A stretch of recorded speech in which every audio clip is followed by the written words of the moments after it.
Okay, welcome everybody. Last session of the day before we go on to cocktails again at 4 o'clock in the party tonight.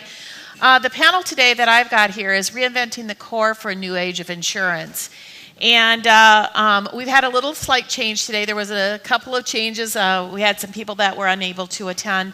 So I graciously thank Julian and John for joining us at the last minute with Dustin. So what we're going to talk about today is really around reinventing the core systems. We all know that that's been kind of at the core, and they're kind of the table stakes and what's happening. And one of the things that we talked about is really that looking at the future for reinventing insurance, there's a need from a traditional insurer as they prepare to become competitive in a new age of insurance. And then there's all the greenfields and startups that we're talking about.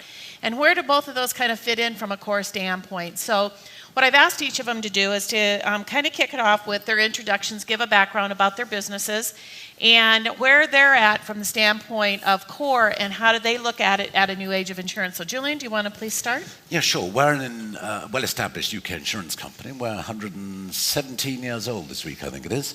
117 years young. Well, or young, yeah. Compared to the life cycle of a Forbes 500 business, you know, we're doing well. Ours is a very well-established business.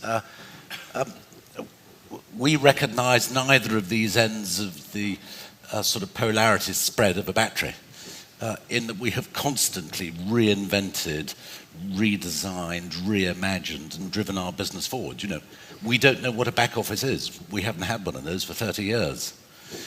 We've automated every process that we have. We've deployed the best of machine learning and artificial intelligence just as part of what we do.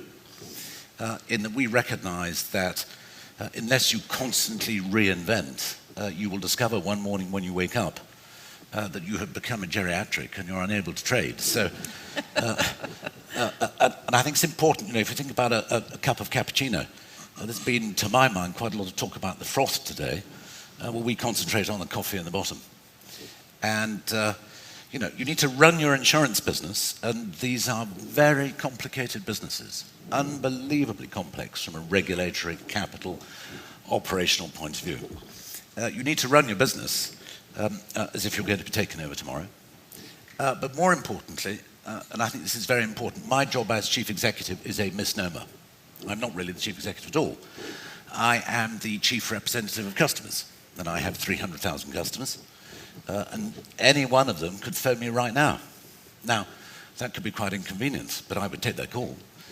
So everything we do is driven towards imagining that we are that customer, putting ourselves in their shoes, and running our business to exceed their expectations. And you have to do that every day, every night, every weekend. No out-of-office emails, none of that. We are there to serve them. Interesting concept for a 100-plus-year-old insurer. Dustin, do you want to give your perspective?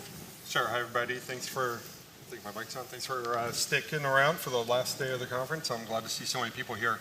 Homesite Insurance has been around for 20 years.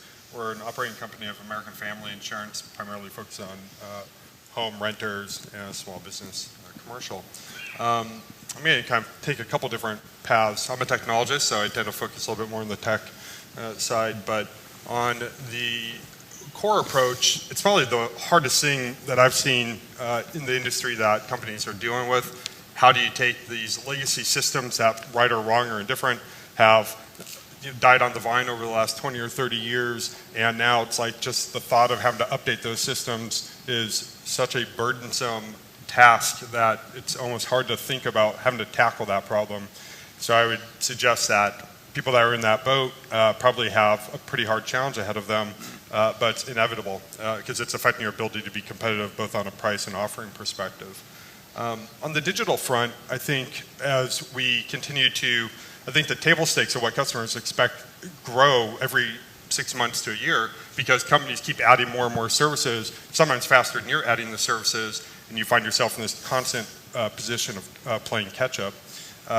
So I encourage companies to look at what's already out there, not from your competitors, but from other solutions in the industry that you can fold into your own offering and make yourself more sort of different or competitive just by leveraging other solutions that are easy to plug in.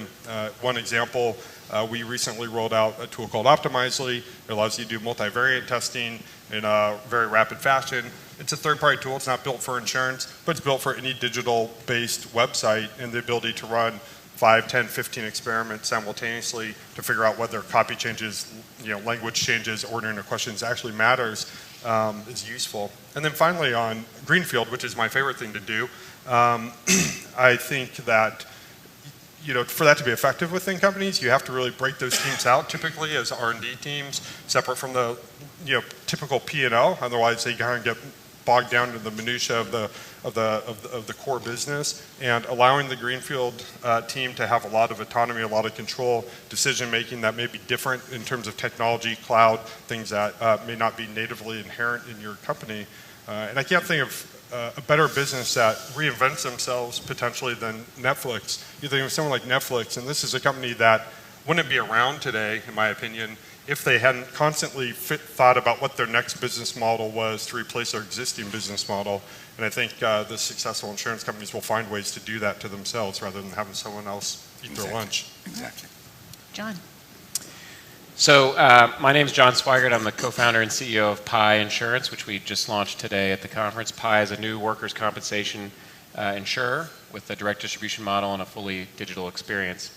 Prior to Pi, I was 13 years at eSurance as CFO and CMO. And so I've had actually both experiences. We both actually were startups and we built them from the ground up. At eSurance, we actually built our core systems internally. And at Pi, we're working with software partners to have our core insurance systems, the policy system, the billing system, and so forth. And a lot of my prior experience influenced my current choices. It's a different world today in 2017 than it was in 2000 when we were starting eSurance, so the systems are much more developed and mature. But when you really get down to it and you think about what is the real value that I'm trying to bring to the customer, and in the business that we're building, the real value we're trying to build into the customer is, can we give them a modern digital customer experience in the front end for shopping, buying, servicing their policy? And does the core insurance system actually impact that? Does a system that issues a policy, cancels a policy, renews a policy have any real impact other than the fact that it has to work and it has to work appropriately? Not really.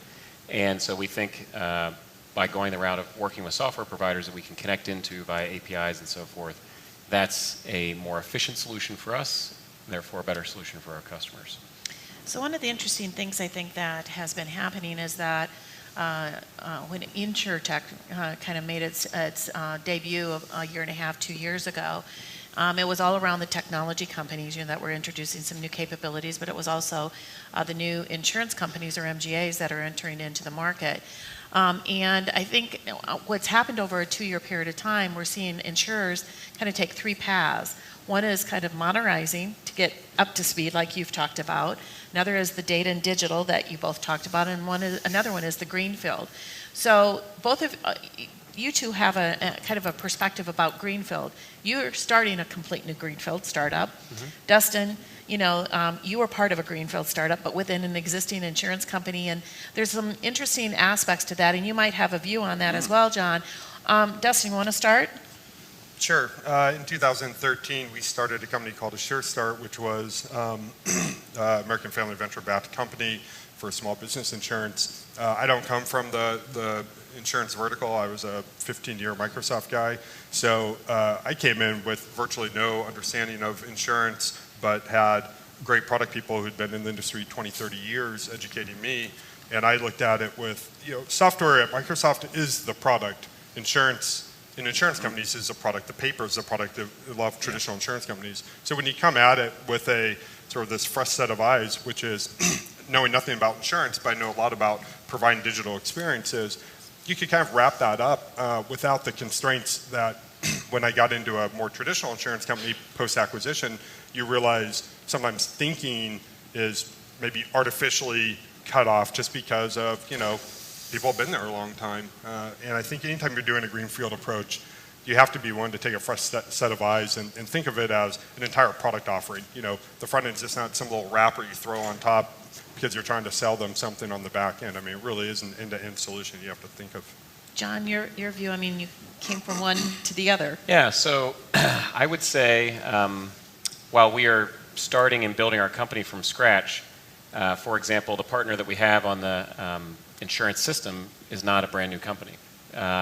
And we purposely, we looked at some options there, but we purposely chose a company that was established and actually had systems that are tested, viable, in production, and so forth. And so I think the key about a greenfield startup is that you get a chance to build it without having to do system conversions, right? I mean, that may send shivers down the spines of some of the folks in the audience, but I mean, literally hundreds of millions of dollars in insurance companies are spent on trying to do system updates and systems conversions.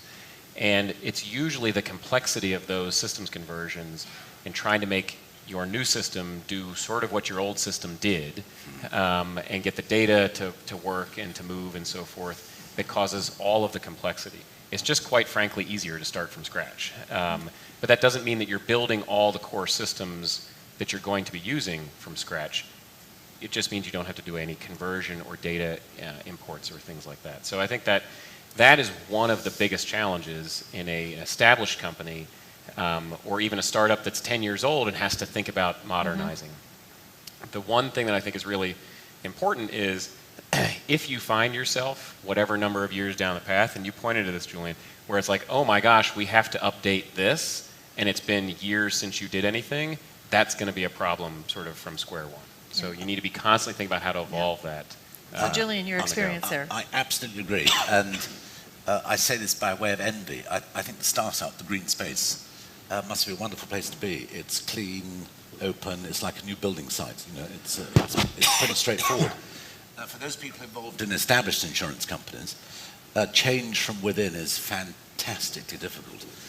You need to think about it as revolution. And I do accuse some of my colleagues of being counter-revolutionists from time to time, quite pointedly. The thing about revolution is this, is you have to have a cause. You can't just say, good friends, and many of my colleagues I've worked with for many years, you can't just say, I think we ought to improve things or modernize them.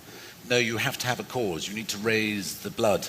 You need a passion for this cause. You need inspired leadership. You need an absolute clarity of purpose. And you need to both push and pull people to make this happen. And even when you do that, colleagues for whom you have a great deal of trust and respect are recidivistic, backsliding, negative, and sit there sucking sweet, saying, well, why do we need to do anything new? Now, those are the counter-revolutionaries. We deal with them. They still work with me, but I deal with them. Blackmail is always a good way to go down, to encourage them to work a bit harder. But it has to be constant revolution. And legacy systems, if you want to destroy your business, allow legacy systems to exist. And think of it as a garden. You must not allow weeds to grow.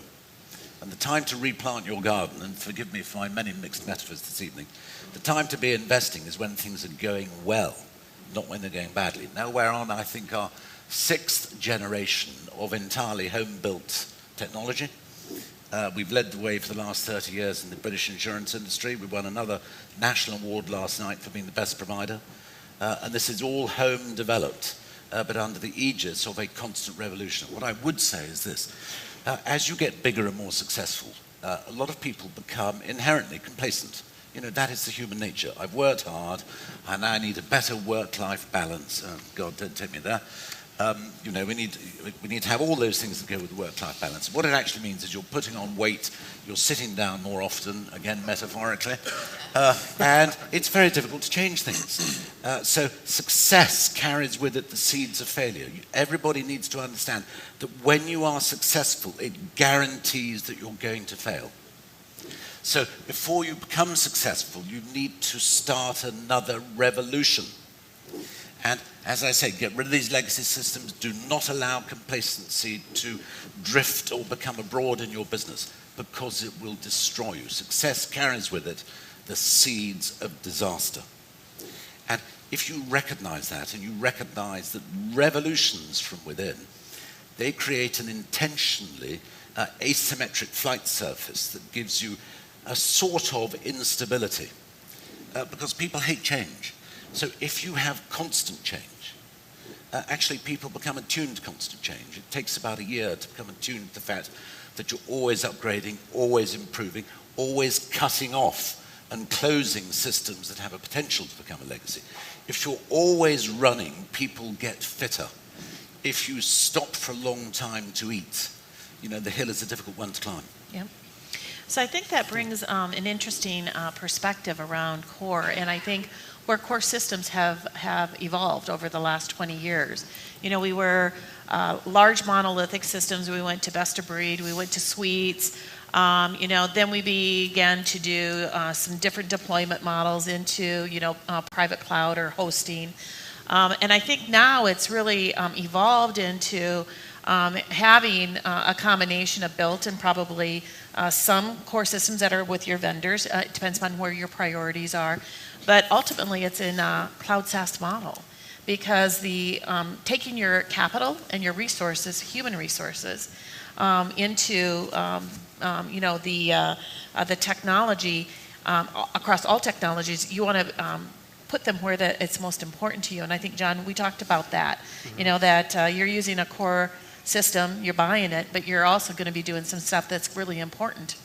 Oh yeah, absolutely. So we're using our own engineering time and resources and focus to build all of our customer-facing front-end systems, the quoting, the selling, the servicing, and so forth. We build all of those. We connect into our insurance system, if you will, sort of via REST APIs and so forth. We're all deployed in the cloud, and we are launching an entire insurance company with 5 developers. That's pretty good. We could not do that in a non-cloud environment. We have no build engineers. We have no network ops. That's all in the cloud environment. Yep.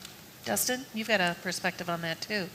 Yeah, and I think I'm a huge proponent of AWS. I've used it for many years, so it's a natural place to go. It's probably cloud-based computing is one of the biggest improvements in technology in the last decade. But you can have a hybrid approach too. And I think one thing to keep in mind is it's not always an all or nothing thing. Because REST APIs and other technologies are available to allow you to interact with different systems, oftentimes boiling the ocean is a problem that gets you to get no momentum at all because it's too overwhelming for an existing company to go all cloud.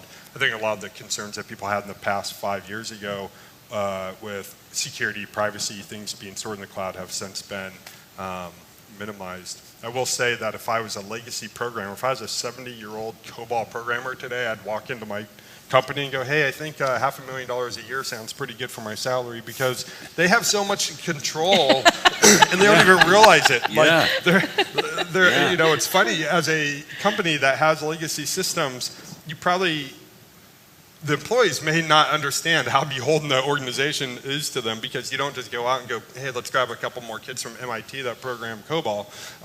And so just from a ability to self-preservation for the company's perspective, you don't want to be on legacy systems because it actually puts you at a point of disadvantage in terms of hiring. Mm-hmm.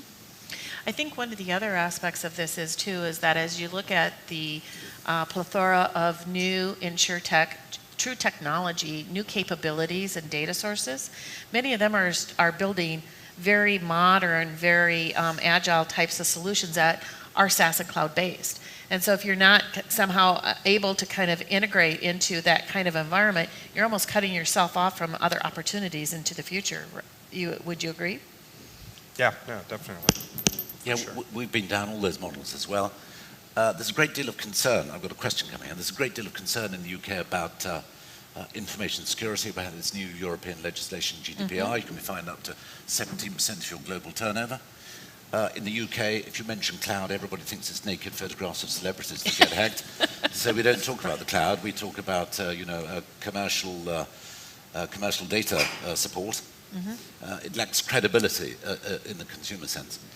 But what we are now inevitably going there, it's something of a hybrid model for us, because we like to have the ability to innovate on-site, because we have our own labs, I suppose you'd call them. I would call them three strange people in the corner somewhere, but their job is to put us out of business. Mm-hmm. And they like to play with this question's coming out. Was I the CEO when I declared a revolution? No. I joined before the revolution, in that when I joined the company, the company was almost bankrupt. We weren't low-tech, we were no-tech. And this is a statement of fact.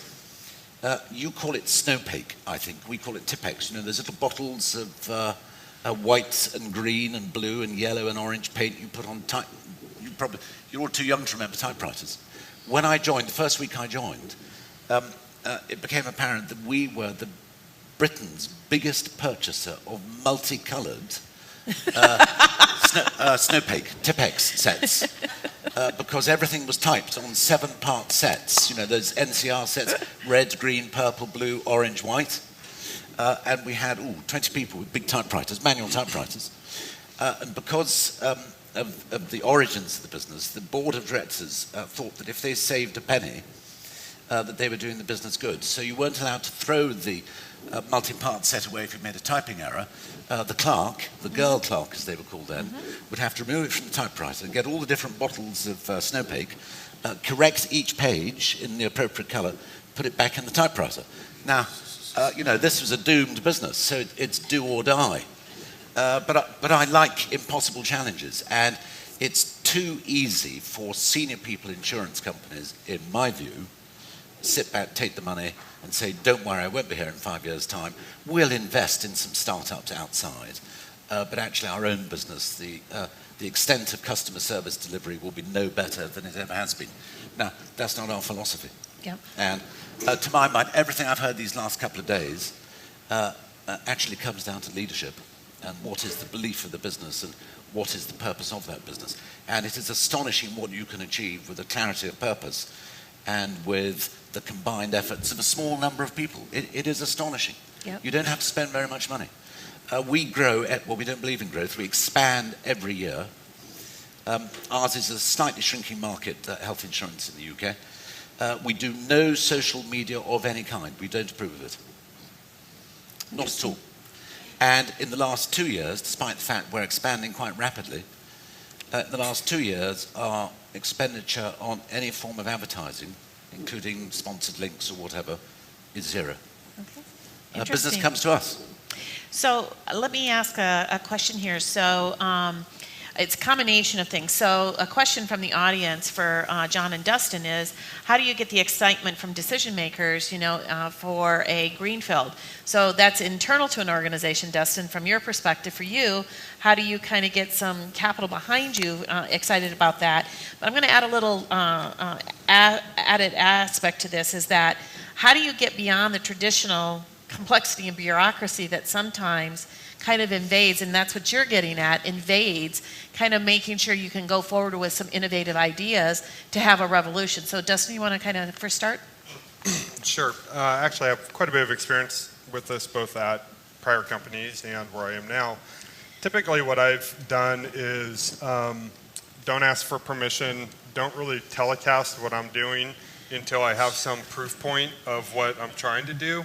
And the reason is because nothing gets momentum going faster than some sort of real proof of concept, something that you've kind of done on the side without making the leadership feel like you're somehow disrupting or deprioritizing whatever they've already deemed as important. So oftentimes I do these side projects where I kind of carve out some resources, we have an idea, we take it through a proof of concept phase. At that point, no one above my pay grade even knows this is going on.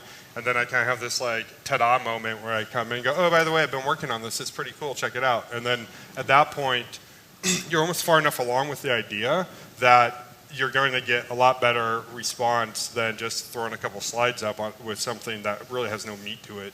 Yeah. John? Yeah, so I would say it's very important to have alignment of purpose and goals. You're unlikely to convince people that the sky is red if they know the sky is blue, right? But if you have some base alignment, finding the areas of most agreement on what you're pushing, this is whether you're trying to convince an internal decision maker or trying to raise money from other folks or convince an insurance company to back you, work on the areas of agreement and find how those translate into the market opportunity and the business opportunity before you and how you can solve the business problem. Often that starts with defining the business problem. I think that's one of the easiest areas to get agreement and alignment on. Where it tends to fall down is how are we going to solve that business problem? What's it actually going to take to get there? I tend to think early on you want to be more bold with the solution about what it's going to take, because that pushes people to think about if you don't get an uncomfortable response of, oh, it would actually take that to do it, then you probably haven't pushed far enough, and you can always scale it back a bit to make it fit in the regulatory environment or fit into the resource constraints of the project rather than not think big enough at the beginning. Yep. We just had our customer conference, and I had a gentleman speaking, a keynote, and he has this tool that talks about that he has developed, and it's around your propensity for change, and he's classified people into really kind of 3 categories, and there's kind of a few combinations. One is managing the business. That's probably about 50 to 60% of your staff. You've got leaders, who are beginning to kind of try to lead people towards something different, and that's maybe another 25, 30, 35%. And what's left are those entrepreneurs. And pure entrepreneurs are really difficult to find in an organization. And if you find them, they're so disruptive, they irritate everybody in the organization that they usually leave or you kick them out. So, how do you kind of embrace that while you're trying to manage and, keep your business growing, yet you're trying to have a revolution? That's a difficult one to answer. Actually, the way you put it, it sounds really difficult to answer. In our business, what has really been transformative is to help my colleagues to become unreasonable customers. Here in the United States of America, and it's a terrific surprise, the quality of service delivered here in shops, restaurants, cafes, whatever, even if you stop, you go out at 6 in the morning, people are sweeping the streets. We don't have that sort of service culture in the United Kingdom. And in the United Kingdom, over too many years, as consumers, we have been prepared to accept what I sense you would consider to be deeply suboptimal levels of service. And you can learn an awful lot from just being a customer in a restaurant or on a train. I mean, let me put it this way. I flew here with our national flag carrier. It's nearly an 11-hour flight. During that 11 hours, it's a word I don't like, engaged with the cabin attendants for 12 minutes.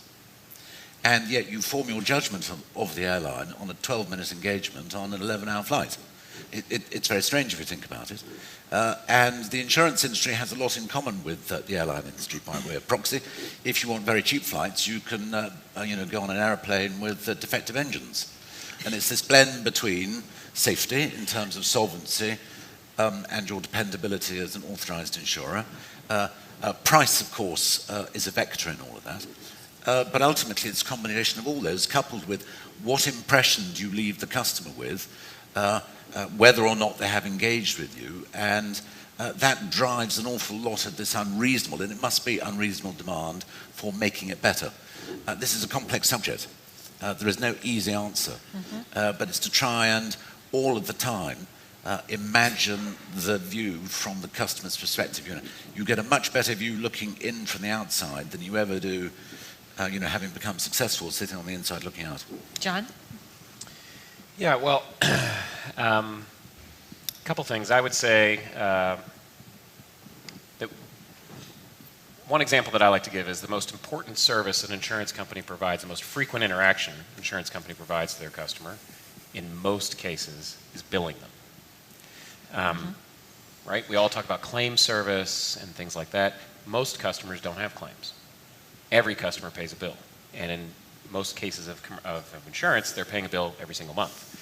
And yet I would argue that in most cases, insurance companies push billing sort of off to the side. It's not really something that they pay that much attention to, and they maybe give it some resource at times. At Esurance, we were really good billers. We focused on billing. We were good at collecting payments from customers. We were good at letting them know when their payments didn't happen. And much of their experience with us was defined around that constant interaction that they had. And so I think it's a notion of, like you said, make sure you're looking at it from the outside in so that you can understand what does it actually feel like to be a customer of my company? Where are my touch points? where are the pain points that I'm experiencing, where are the pain points that I might be experiencing just in general. And the other last thing that I would say is, this is InsurTech, and so we're talking about making insurance more technically enabled and so forth. In general, we are still so dramatically behind as an industry what they are used to experiencing that we think, oh, we're going to do this, and are they going to be ready for it, and so forth.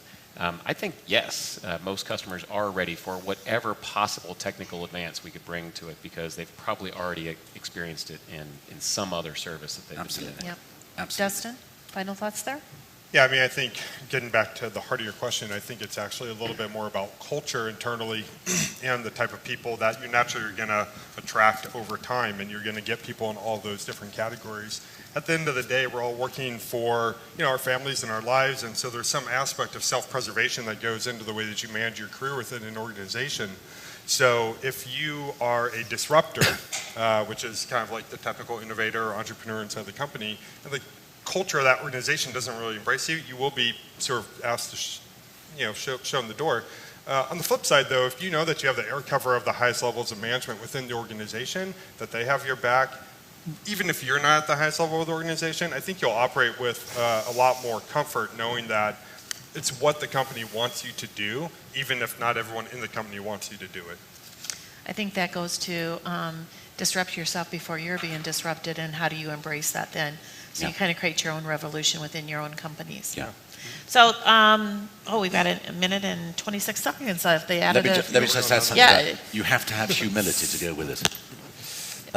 One of the most, we have. It's going up. I think we're actually over. Yeah. So we're actually out of time. I would encourage you to reach out to these gentlemen. Thank you very much, gentlemen. Thank you.